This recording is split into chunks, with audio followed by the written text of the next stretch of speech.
सरकार बुझाला का कहला, सरकार लिखला से सरकार हो जाला। खैर कि मनीष कश्यप चोर बोलते थे, चोर पार्टी में गए हैं तो खुद भी चोर हुए।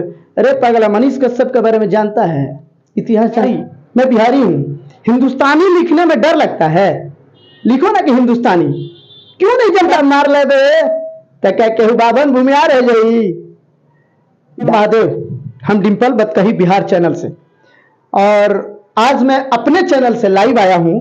मजबूरन मुझे मतलब अपने चैनल से वीडियो बनाकर डालना पड़ा। मैं दूसरों का इंटरव्यू का एक क्या बोलते हैं रील्स बनाने वाला लड़का है जिसका नाम है लॉरेंस सरकार। लिखता है सरकार बुझाला का कहला, सरकार लिखला से सरकार हो जाला।